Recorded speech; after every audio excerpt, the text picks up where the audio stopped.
On August 27, 2006, 2-year-old Trenton Duckett disappeared without a trace from his bedroom in Leesburg, Florida. Trenton's mother, 21-year-old Melinda Duckett, told police that she put Trenton to bed around 7 p.m. that evening, and, when she went into his room to check on him a couple of hours later, her son was missing and the screen to his bedroom window in their ground-floor apartment had been cut. Melinda quickly became the prime suspect in her son's disappearance, but no physical evidence has ever linked her to the crime. Prior to his disappearance, Trenton's life had been one marked by upheaval and turbulence, and the sheer amount of rumors, accusations, and lack of evidence make this case a particularly frustrating one. It's been over 16 years since that night, and no trace of Trenton Duckett has ever been found. Amber Alert is out for this 2-year-old boy who was missing from Leesburg. Trenton Duckett's mother reported him missing last night from their home. First News reporter Samantha Knapp is live at the Leesburg Police Department with the latest information. And Samantha, at this point, investigators believe foul play was involved. They do. They actually looked at the window of the bedroom that this 2-year-old was sleeping in at about 7 o'clock was the last time his mother saw him. And when they looked at that window, they saw some suspicious sort of signs that maybe someone forced their way into that window. So right now, police are taking this case very, very seriously. One parent was home at the time with this 2-year-old. She said she saw him again at about 7 o'clock at night. Then 2 hours later, when she went to go check on him in that bedroom, he was not there. It's unclear if she heard or saw anything suspicious during the hours leading up to the 2-year-old's disappearance. Bloodhounds have tried to pick up a scent near the apartment at 1416 Griffin Road and anywhere in the area, but so far have been unsuccessful in discovering any leads. A little background on Trenton's parents. Melinda Duckett was born in Korea in 1985. She was adopted at 4 months by Jerry and Beth Eubank of Lockport, New York. Lockport is north of Buffalo, very near the Canadian border. In her interview, Melinda mentioned that her father detailed cars for a living. News accounts indicated that Melinda's parents loved her, and she was known to be a good student, but she frequently misbehaved and didn't get along with her mother. At 17, she moved to Florida to be with her grandparents, Billy and Nancy Eubank. Billy and Nancy lived at the Villages in Lady Lake, Florida. Melinda met Josh Duckett shortly after moving to Florida. They started dating when they were both students at South Sumter High School. Melinda got pregnant while they were still in high school, and Trenton was born shortly after they graduated. Their relationship was incredibly volatile, and the two broke up in April 2005. Soon after Josh moved out, he contacted the Florida Department of Children and Families, DCF, alleging that Melinda threatened to harm Trenton unless Josh came over to her house to talk to her. DCF investigated these claims, but found no evidence of them, and Trenton remained in his mother's care.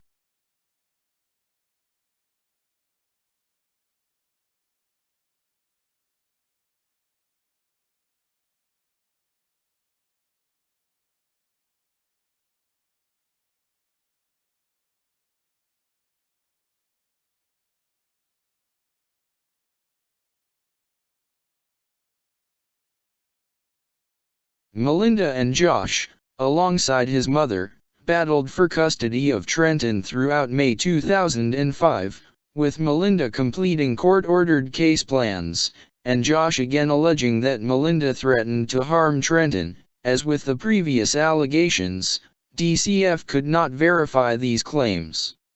Then, in June 2005, Josh signed an affidavit stating that the allegations he previously made against Melinda were false and were made at the urging of his mother, who wanted custody of Trenton. Josh also stated that he believed Melinda should be given full custody of Trenton. The next month, July 2005, Melinda and Josh suddenly eloped. In August 2005, Josh attempted to file a restraining order against his mother on the basis of harassment and bullying. For a couple of months, things seemed to stabilize between Josh and Melinda. And then, on October 30, 2005, the two got into an argument. Josh also alleged that, during this argument, Melinda held a knife to Trenton and threatened to kill him. Melinda again denied these claims. DCF performed a home study and, though they did not find any evidence that Trenton had been threatened or physically harmed, removed Trenton from his parents' care due to the continued volatility of his parents' relationship, which DCF felt could result in harm to Trenton. He was placed in foster care and then, a few days later, temporary custody was granted to Melinda's grandparents. In November 2005, both Josh and Melinda were court-ordered to complete DCF case plans and undergo psychological evaluations in order to regain custody of Trenton. Melinda completed the case plan, including parenting classes, and underwent and passed all the psych evals. Josh, meanwhile, did not complete the case plan, abandoned the parenting classes, and also violated a court order.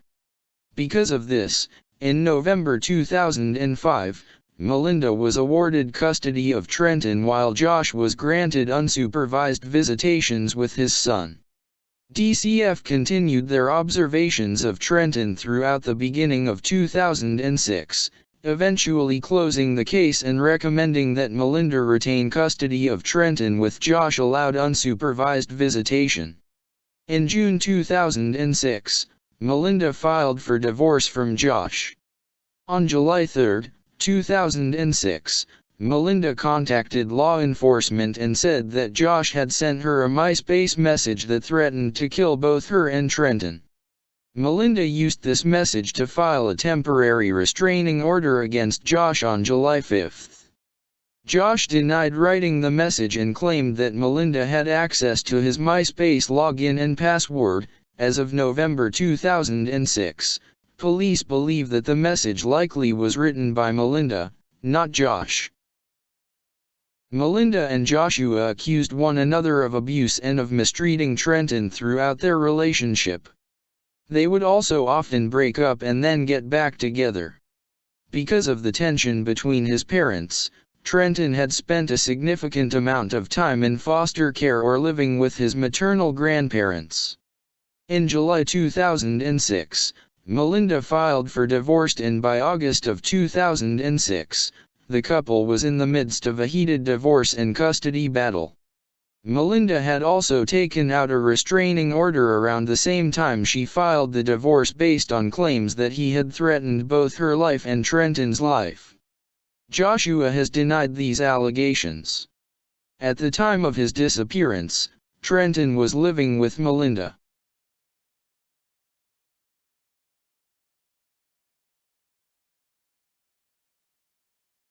On the evening of Sunday, August 27, 2006, Melinda said that she put Trenton to bed in his room in their apartment in Windermere Villas. She then invited two friends over to watch a movie. When she went to check on Trenton after the movie was over, he was gone. One of Melinda's friends called 911 around 9 p.m., and Melinda spoke to dispatchers, telling them that her son was missing. When the police arrived at 9:19 p.m., they found that Trenton was missing and that the screen to his bedroom window had been slashed, but not much else. Forensic examinations of the slashed window screen from Trenton's bedroom were inconclusive. Investigators could not determine if the screen had been slashed from inside or outside the room, and they could also not identify the object that made the cut.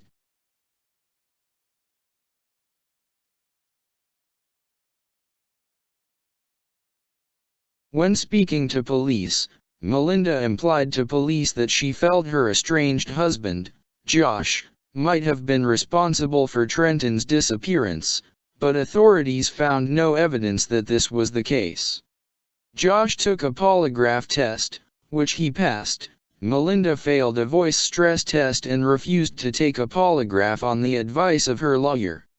Suspicion quickly turned to Melinda, the last person to see Trenton alive. The last confirmed sighting of Trenton Duckett by anyone other than his mother occurred the day before he went missing, on Saturday, August 26 at about 4 p.m. when Melinda picked him up from her grandparents' house. Police worked to determine the whereabouts of both Melinda and Trenton after she picked him up from her grandparents' house. Trenton was last seen at his home at Windermere Apartments in the 1400 block of Griffin Road in Leesburg, Florida on August 27, 2006. That day his mother, Melina, who he was living with, claimed to take Trenton to a shooting range at the Ocala National Forest. However, she got lost and drove around for 7 hours in her silver 2006 Mitsubishi Eclipse. When they returned home, Melinda put Trenton to bed at approximately 7 p.m. but when she returned 2 hours later, once she finished watching a film, he was gone. She called the police, who arrived to find that there was a cut in the window screen above Trenton's crib. They also found that some of Trenton's toys along with photographs and sonograms of him had been thrown in the trash for unknown reasons. Map on next page of Melinda's route on the day Trenton went missing.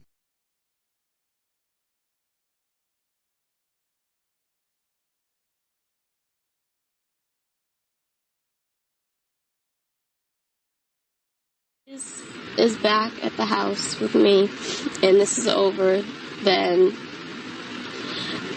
I can't possibly be doing enough with everything. And honest to goodness, I don't think anybody else is either. It's just because it's so frustrating. I know there's so many people working and so many people concerned with everything, but it's just because I'm his mom that I don't know. Can you even put into words how hard this has been? I was doing really good when I was talking to him until I saw one of the other kids over here, and I don't know. And through everything, I've been keeping, composure with everything and doing really well in the spotlight. It's got to be hard to stay strong.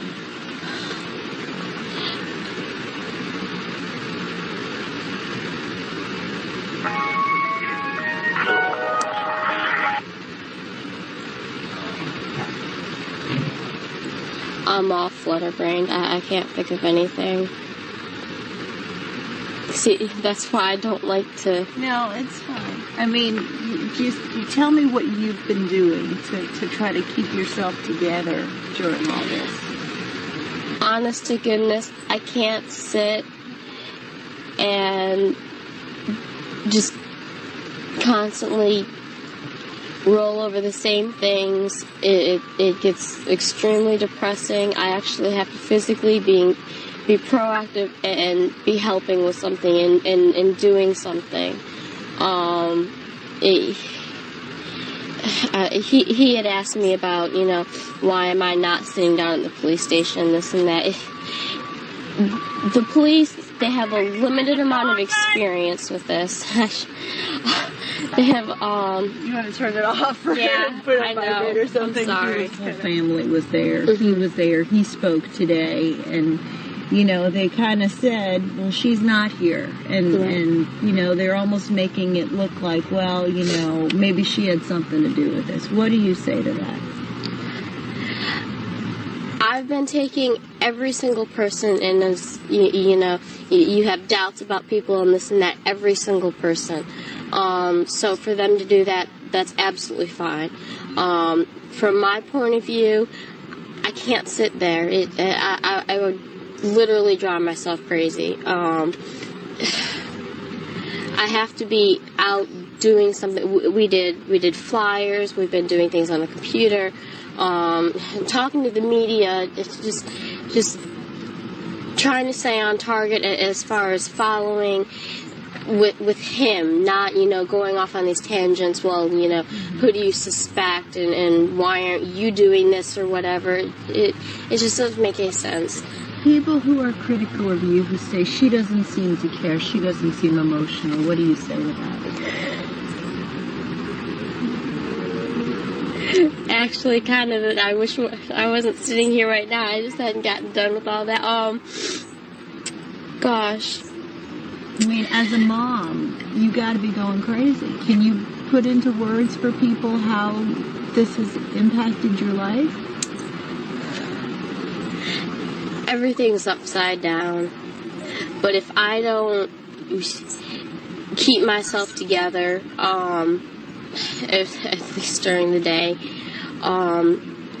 keeping in contact with the authorities, particularly the FBI, answering any questions that I have, participating in absolutely everything that I possibly get my hands on as far as they go, then I'm not doing any good. And I have to be doing something to help with him. Did you have anything to do with it? Absolutely not. On September 7, 2006, just over a week after Trenton went missing, Nancy Grace invited Melinda to be interviewed on her TV show. During the interview, Grace strongly insinuated that Melinda had killed Trenton, badgering her with questions about Trenton's disappearance, and accusing her of hiding something. Grace also pointed to Melinda's refusal to take a lie detector test as proof of her guilt. What did you make of this revelation, number one, about the screen, that it's not 10 inches, but it's like a field goal? Well, at first I was very disturbed because a factual inconsistency like that can make the difference between a guilty and a not guilty, or to establish reasonable doubt, it could cause a hung jury. But then I recall that Josh told me that Trenton's bed was never directly under the window, the way Melinda Duckett told me. It was never configured that way. The bed was actually away from the window, pushed over in the corner. So imagine a window in the center of the room, approximately the center of the room, then over in the corner of the child's bed, pushed into the corner. So even if the screen were cut differently, you still could not reach in and get the baby out. And there was someone who saw her come there alone at 4 o'clock. And Without never the child. been. You know, what do you make of this new revelation about the Wendy's employees who say that they saw Melinda and Trenton? What do you think is the best case scenario for Trenton still being alive? Well, I think that we, you and I, and many others, are trying to apply logic and reason to someone who was acting illogically, specifically Melinda Duckett.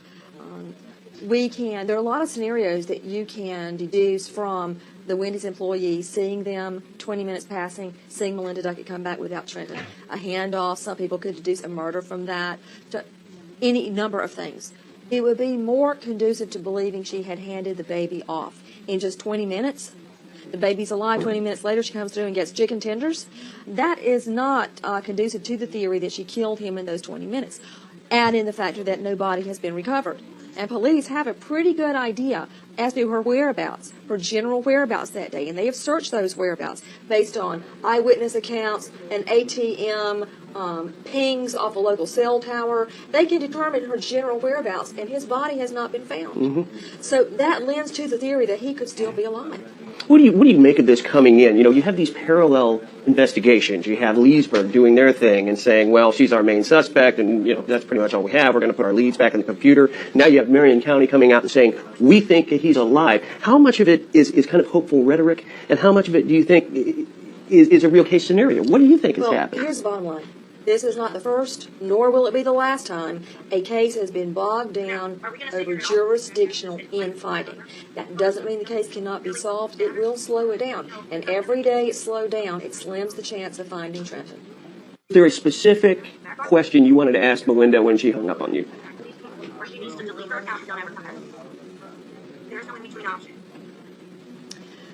Looking back on it, there are a million questions I would want to ask her with the knowledge that I have now.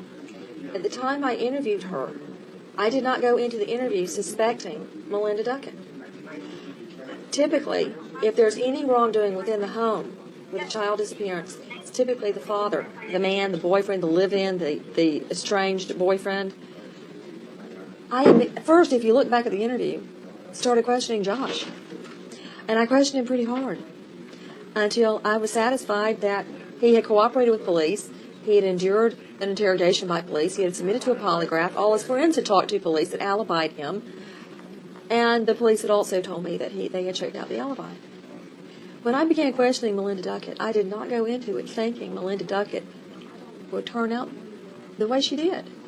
When she refused to answer questions, refused to give her whereabouts, a timeline, to even state yes or no she had taken a polygraph, and to lay blame in every different direction, I sensed immediately that something was very, very wrong. September 8, Melinda died by suicide. She was found dead of a self-inflicted gunshot wound in a closet in her paternal grandparents' home in Lady Lake, Florida. She had left 2 letters behind, one of which was addressed to the public and expressed her love for Trenton and voiced her frustrations about the ridicule and criticism she had faced. She did not mention Trenton's whereabouts. The letters were found on the dashboard of her car.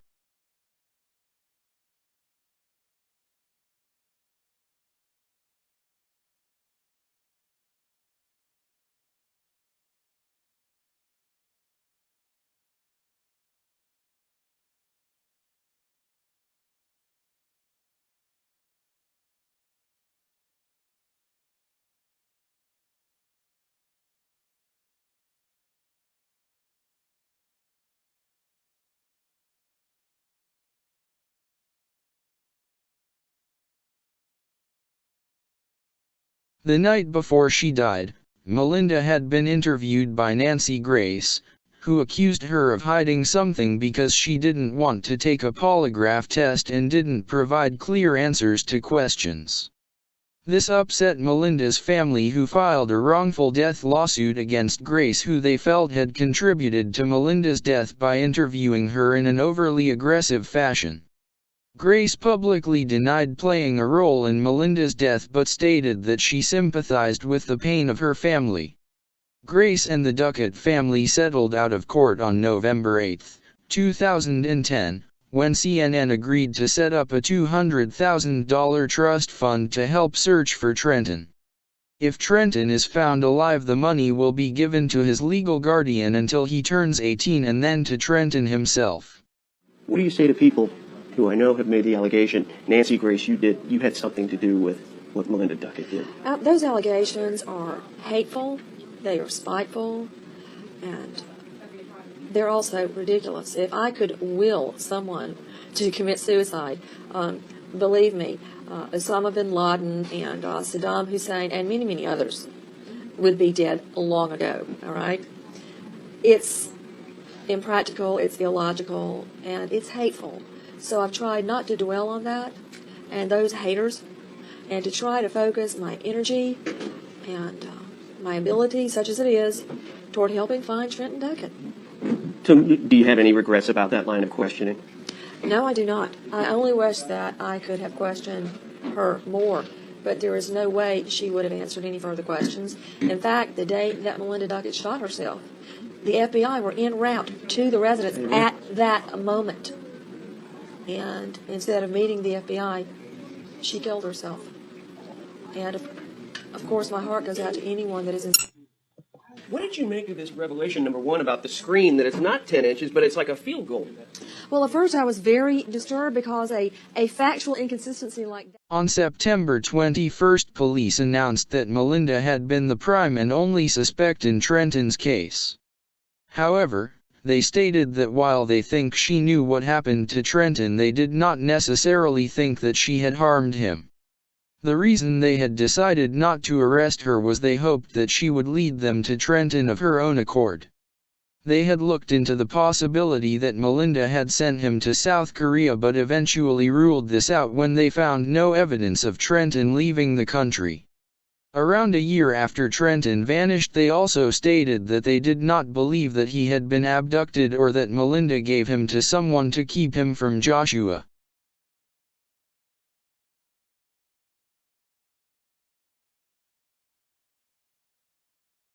Trenton's father, Josh Duckett, has made public appearances and occasional vigils in hopes of the boy's return. "We never gave up and now we won't," he told News 6 last year. "We have been strong from day one and we know there are answers. We have prepared for the worst and we hope for the best." More than 5 years after his son's disappearance, Josh Duckett has a restraining order lifted, clearing him of allegations that he threatened to kill his missing son.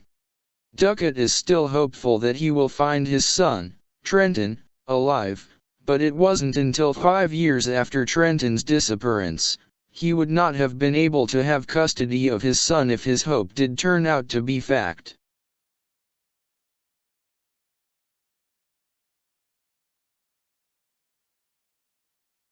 Tell us how you're holding up these days. I'm holding up pretty well. I mean, just as well as can be expected. I mean, I've got a strong support group, good friends and good family that's sticking behind me.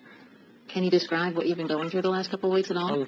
It's been rough, but, I mean, it hurts a lot because, I mean, I don't know where my son's at. I think that's the worst part, would have to be not knowing. And then on top of that, the other events that's happened this far, I mean, there was bad blood between me and Melinda, but regardless of the bad blood, I mean, she's still the mother of my child, and obviously you don't stop loving someone overnight. So, I mean, that causes a little bit more hurt. And then the family feud between her family and me, basically, I mean, that makes it that much harder because they're not cooperating with me. And it's kind of, they're working against me in a way. I understand you're not going to go to her funeral? Yeah, out of respect for her grandparents, they didn't tell me that I couldn't come, but they asked that I not be there. So out of respect for her grandparents, I'm not going to go.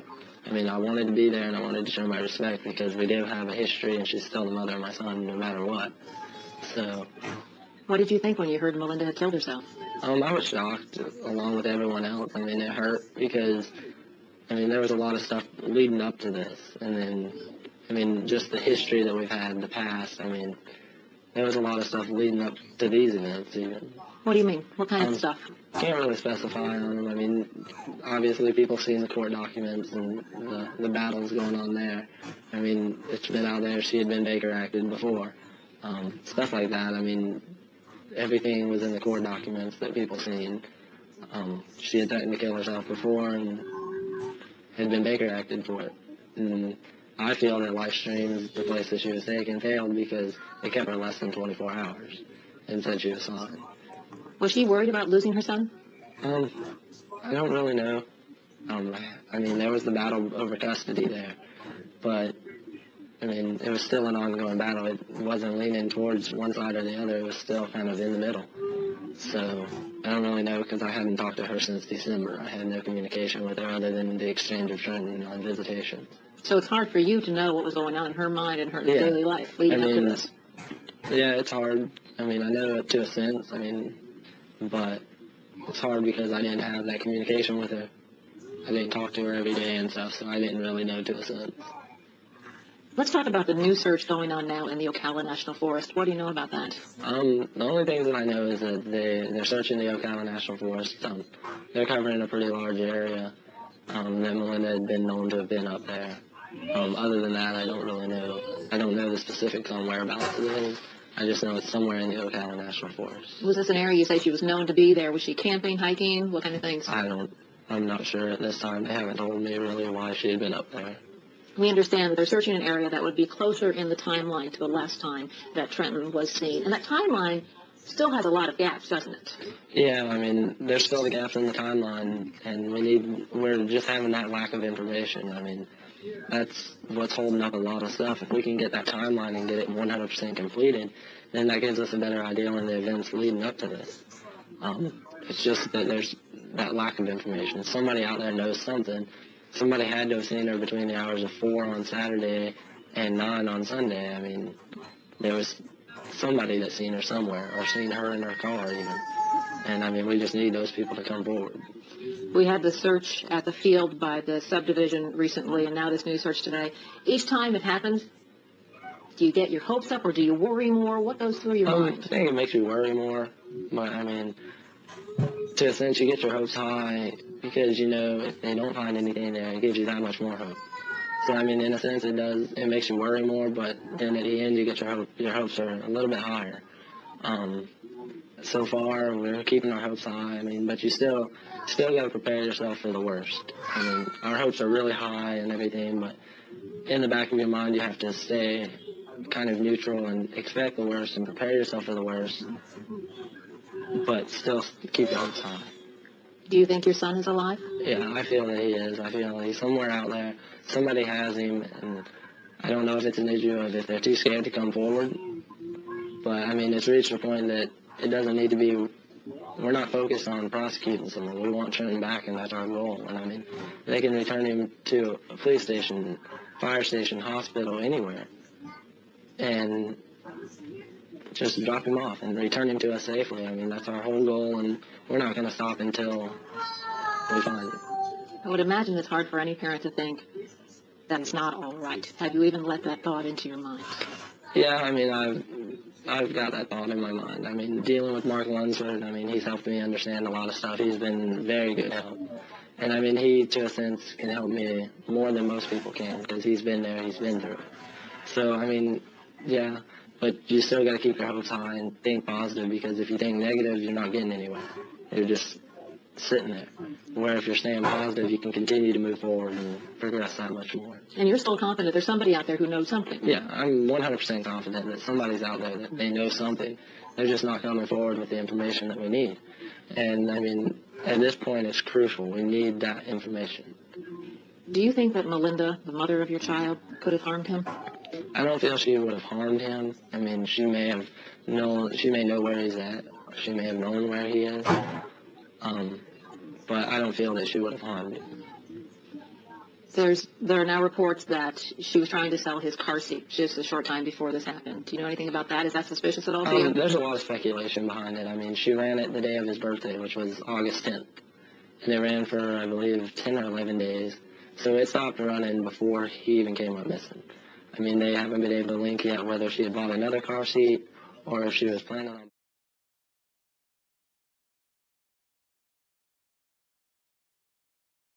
I knew we're going to be safe, and I am perfectly fine. I'm capable of taking care of myself no matter what.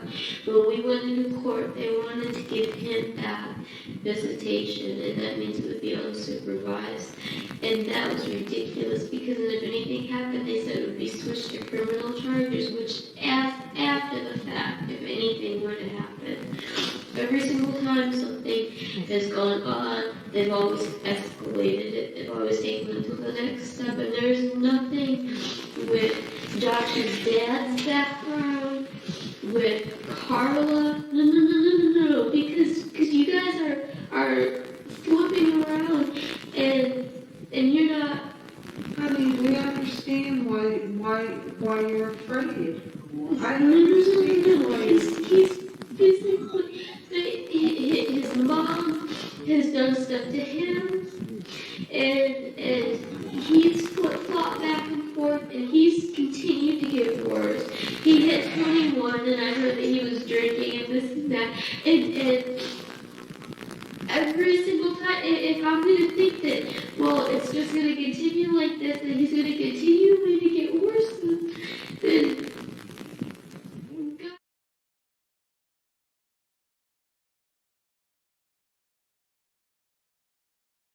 pitted against each other. Both are working to find a missing toddler who disappeared from his home nearly a year ago. On Tuesday, Leesburg police announced that they are convinced that Trenton Duckett was not abducted or handed off to someone by his mother.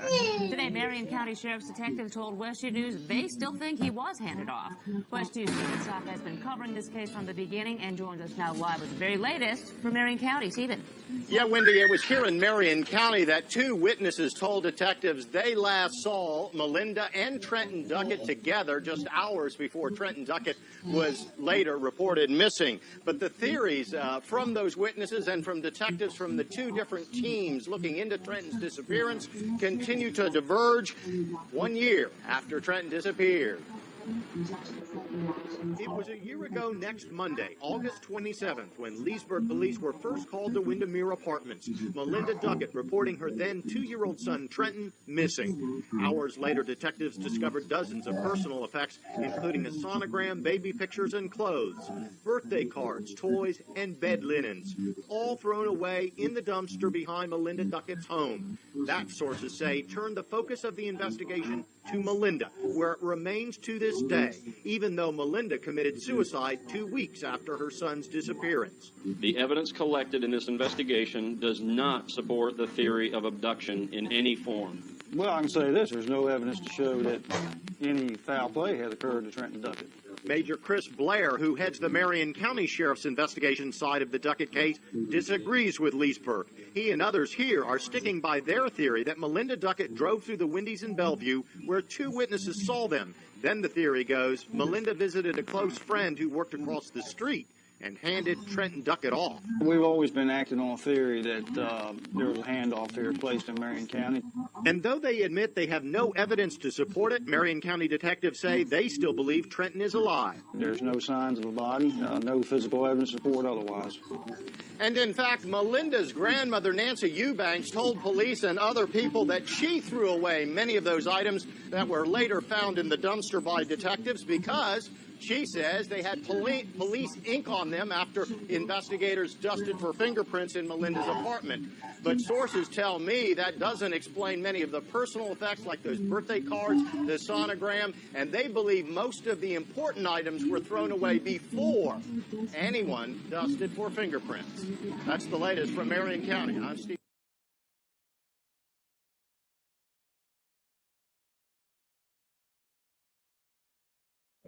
1 year ago today, a 2-year-old boy from Leesburg was reported missing.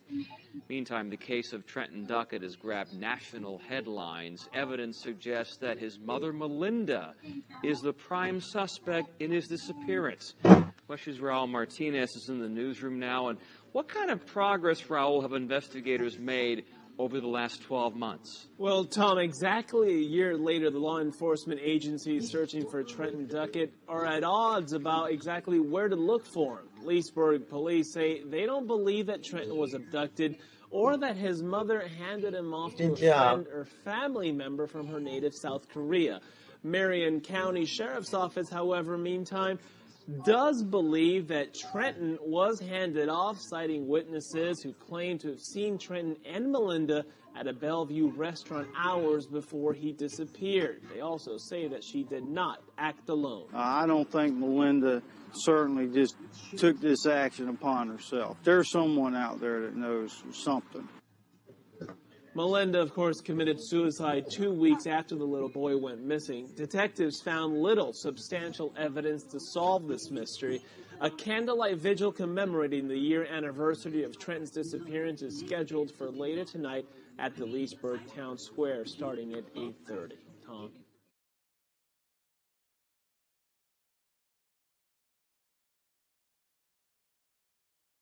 Marks 8 years of pain for a Lake County family. 2-year-old Trenton Duckett disappeared from his Leesburg home back in 2006. West Treasurville Island reports investigators are now using an age progression image of Trenton to help bring new leads in the cold case. The flicker of the flame is a symbol of this father's burning desire for answers as to what happened to his son, 2-year-old Trenton Duckett. We've had our ups, we've had our downs, we've stayed positive through it all. This is a newly released photo showing what Trenton would have looked like today. He would have been 10 years old this month. Lord, we ask your guidance to bring him to us. Family and friends gathered in prayer in front of Leesburg City Hall for a vigil marking the 8th anniversary of the toddler's disappearance. I think it affected everybody. It was devastating. It was the loss of a child. We couldn't find him, didn't know disposition, didn't know where he was, what happened to him. His mother, Melinda Duckett, told police that someone cut through a screen window shortly after she put him to bed in August of 2006.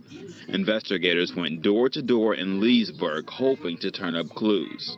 Everybody, no matter what role they were in the police department, was actively involved in trying to find Trenton. Trenton's case received national attention. His mother appeared on Nancy Grace. A couple of weeks later, she killed herself with a rifle.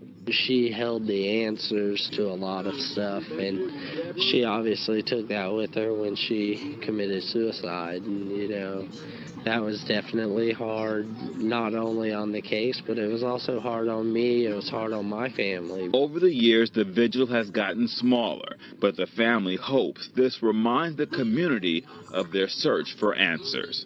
We don't want them to give up hope. We want them to stay just as motivated as us because, somebody has the answers, and eventually the answers will come out. In Leesburg, Treasurville Island, WESH 2 News.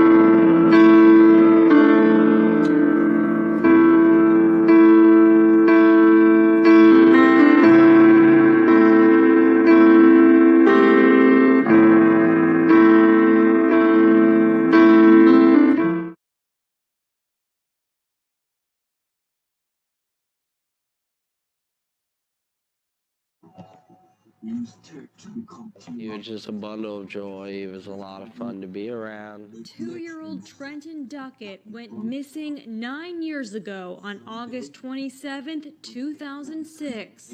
It's hard for me to look at the pictures and see him as an 11-year-old. Vanished from his mother's home without a trace and without a struggle. Suspicion pointed to the 21-year-old parents, Melinda and Josh Duckett, who were going through a bitter divorce and custody battle. She had reported him missing, and she had told them that I took him. Almost 18 hours I went through questioning. While Josh cooperated with the investigation, evidence started to stack up against the mother's story, like a fake email she shared with the Leesburg police that claimed her husband threatened to hurt her and their son. She logged into his account. Suspecting she was trying to frame her husband, investigators took a closer look at Trenton's bedroom, where Melinda said her son was taken through a cut in the window screen. There was no disturbance on the ground outside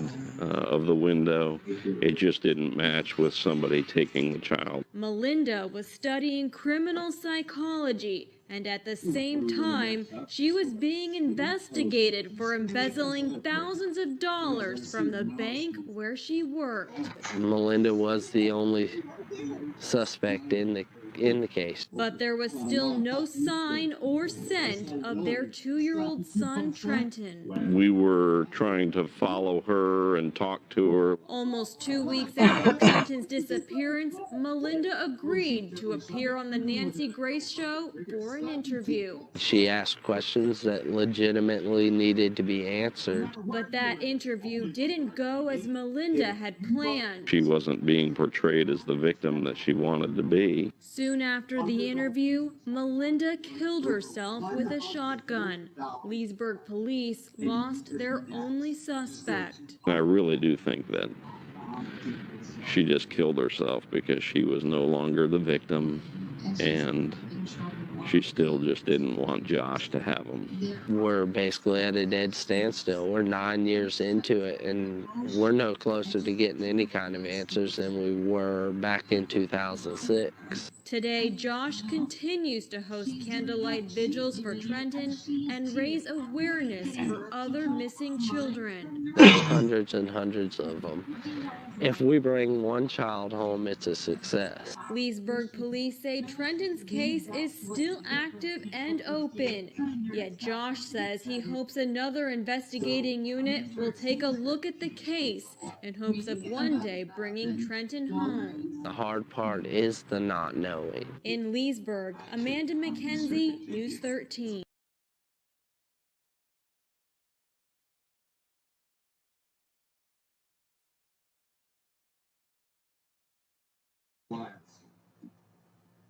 New hope for the family of a missing 2-year-old.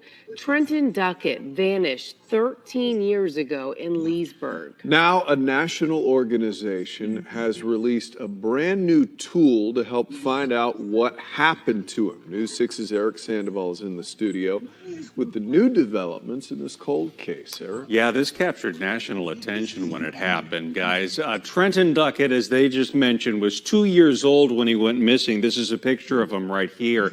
Now he would be a teenager. We spoke with his father tonight. He says this new picture is actually giving him hope that he may get the answers he's been waiting for. This is what the National Center for Missing and Exploited Children thinks Trenton Duckett could look like today. He would be 15 years old. News 6 followed law enforcement from across Central Florida back in 2006 as they searched for the missing 2-year-old on land and in the water in Lake County. Investigators say he was last seen with his mother, Melinda. She committed suicide just weeks after he vanished. Obviously, it gives us hope. Trenton's father, Josh Duckett, spoke to us by phone. He says age progression photos like his son's are generated about every 2 years. gives us just that much more, that helps keep his name and his info out there and continue helping with the search for him. It's a search that he says continues, even 13 years later. We've never given up, and we're not going to now. We've stayed strong since day one, and we know that there's answers. We prepare ourselves for the worst and hope for the best.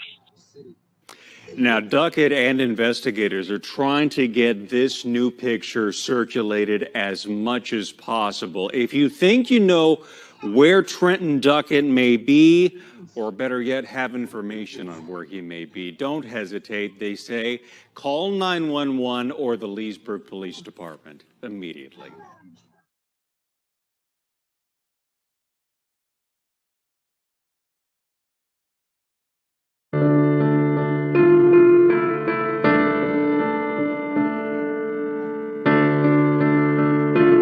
His disappearance captured the nation. 2-year-old Trenton Duckett vanished from his Leesburg home in 2006.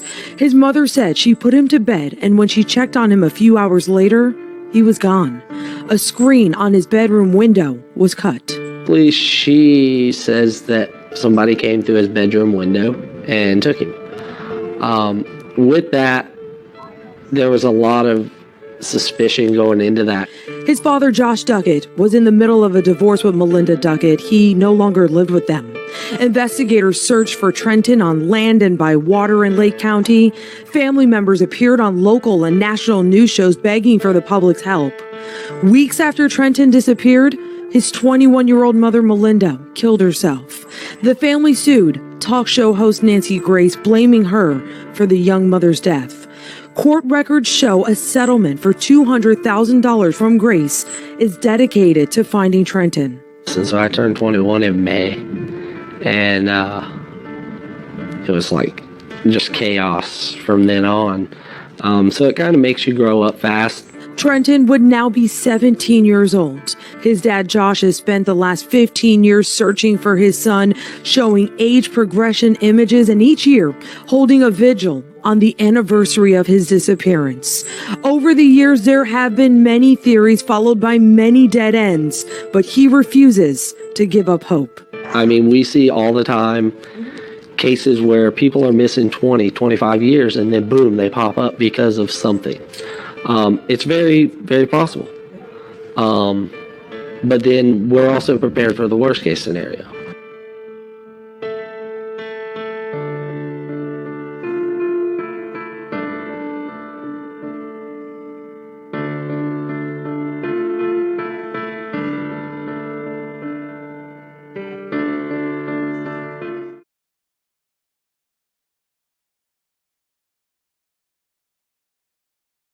Thank you for watching. If anyone sees Trenton Duckett, please call 911. 1-800-843-5678 or Leesburg Police Department 352-787-2121.